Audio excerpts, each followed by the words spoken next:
Hello viewers, welcome to Biodrunks. Let's learn some aspects of biotechnology. For your reference, I'll be providing notes, PDF link in the description. This video is also available in Hindi and Telugu. For more videos and continuous learning, please like, share and subscribe. Let's start! In all the previous videos, we have done about restriction enzymes. Now, what are we going to do today? We are going to do modification of cut ends. What does it mean? See, when you are using a restriction enzyme, you are cutting the particular fragment. So, how to use that fragment now? So, what are we going to do with that fragment? So, in the again, these are all topics being discussed in the previous videos. You can check the video which says tools used in gene cloning. Okay, and we have done all of these topics in detail. DNA modifying enzymes. I'll just give you a brief about all of these. For detailed description, you can check the video. So, alkaline phosphatase. What does it do? Again, it's a very basic tool. You have the fragment with you now after being cut by the restriction enzymes, and you use alkaline phosphatase as it removes the phosphate group. Now, once it removes the phosphate group, it cannot join with any other DNA fragment. Then use of polynucleotide kinase. So this polynucleotide kinase, what does this polynucleotide kinase do is, this polynucleotide kinase joins the phosphate group. Okay, it adds phosphate group. So here it's very basic.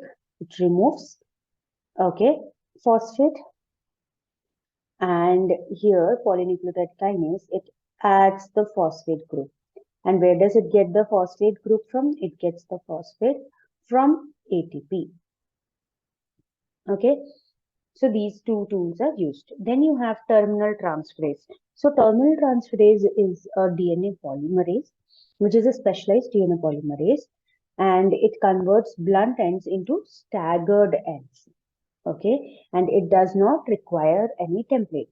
For example, if I want a overhang, okay, so I can paste C overhang.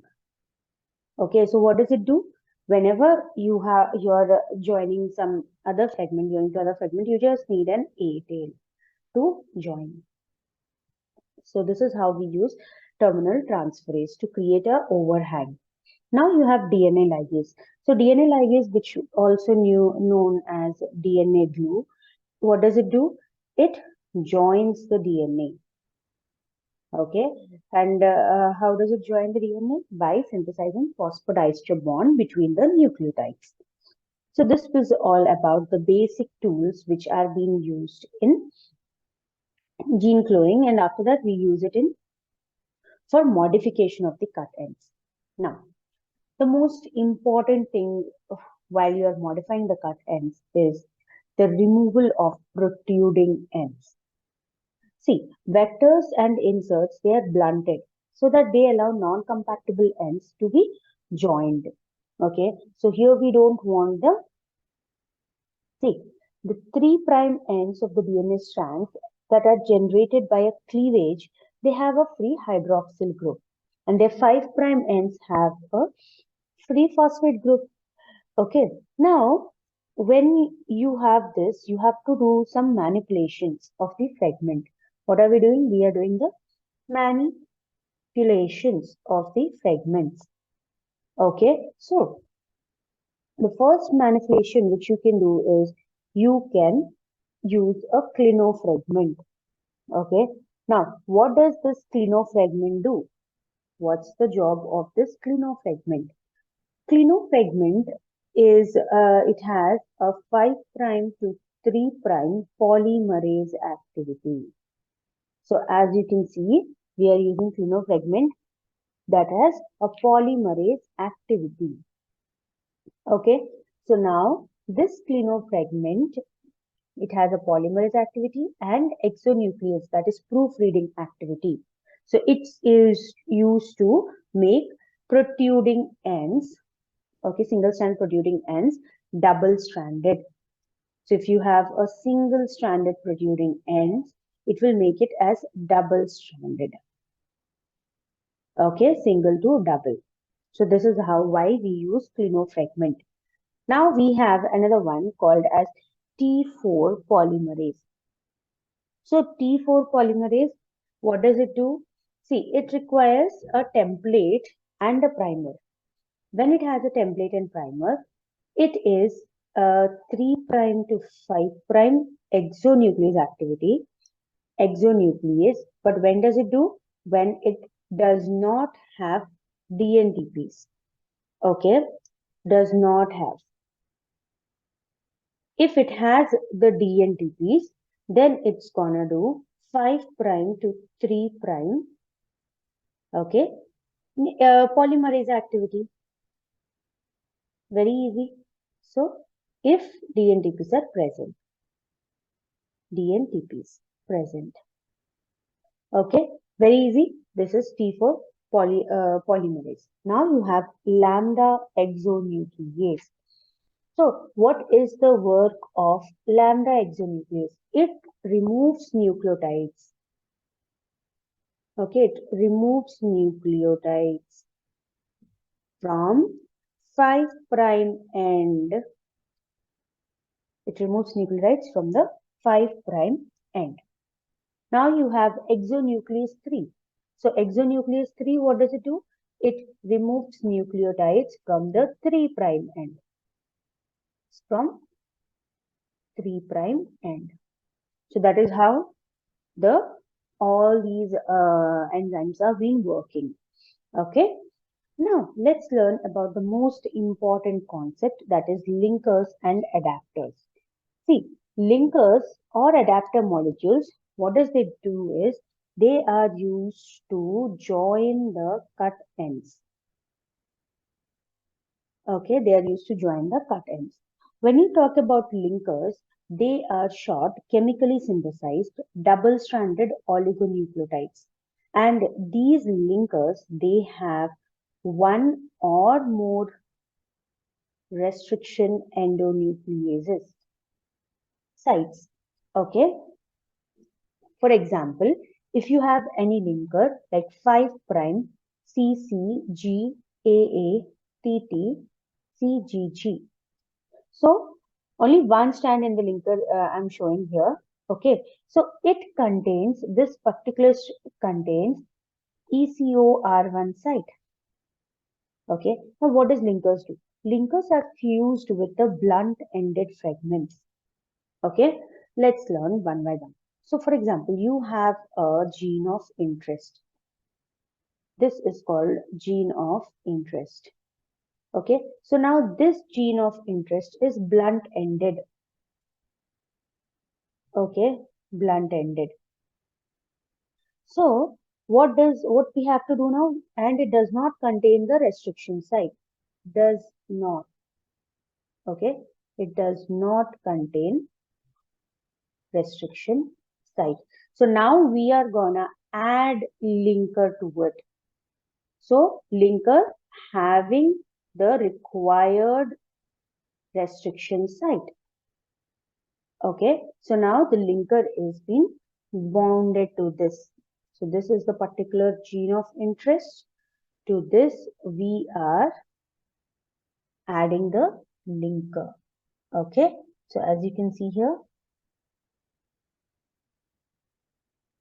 Okay, so we do it using T4 DNA ligase. So now the linker is being joined to the fragment. Okay, now it has this gene of interest, has the restriction site that is required to create the appropriate or suitable cohesive protruding ends. Okay, now this is why you use linkers. So the most of the applications are, it's used for creation of cohesive ends. Okay, so on blunt-ended fragments. So if you have blunt-end fragments, it's used for that. Okay, and second is if the fragment is having unmatched sequence in the protruding ends. So there you use the linkers. Hope this is a very clear. Okay. See, there is again a drawback for the linker. Okay, so what is that? The linkers must be cleaved with the concerned restriction enzyme. Okay, so that's very important so that it can generate sticky ends. This was all about linkers. Let's talk about adapters now. So adapters are also short chemically synthesized double strands. Okay, and they already have one or more sticky ends. So here your adapters are already having the sticky ends. Now, here what is done is when a blunt end is coming to sticky end, the adapter has one blunt end and one sticky end. Now, the blunt end adapter is ligated to the blunt ends of the DNA insert, which are now converted into sticky ends. So, why do we do this? So, we do this to prevent the adapter molecule to end sticky end, to produce a sticky end. Okay. So, let's learn how this adapter is working. For example, I need to join a DNA fragment with one restriction enzyme, which is to be cut with a one restriction enzyme, say ECOR1. Okay. Now, this is with a vector that is open with another enzyme. For example, BAM H1. This is for the vector and this is for the insert. Okay. Now, these adapters are prepared from two different single-stranded oligonucleotides, which contains the recognition sequence of different endonucleases. Okay, and they have a self-complementary sequence also.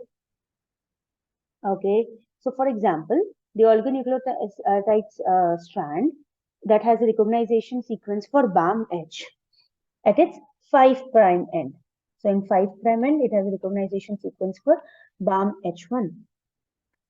Okay, while the complementary adapter oligonucleotide has the recognition sequence for E-time. So complementary adapter will have the recognition sequence for ECOR1 at 3' end. This will allow them to pair together and give rise to a double-stranded adapter. Okay, this double-sided adapter has at one end it has 5'. Okay, it has for BAM H1 and at one end it has for ECOR1. So this adapter can be used to convert ends that are generated by BAM H1 to those produced by ECOR1. This is very easy. Okay, so this was all about adapters and linkers. This was all about today's video. Hope you liked it. For more such interesting video, please like, share and subscribe to Biodrunk. Let's meet in the next video. Bye-bye.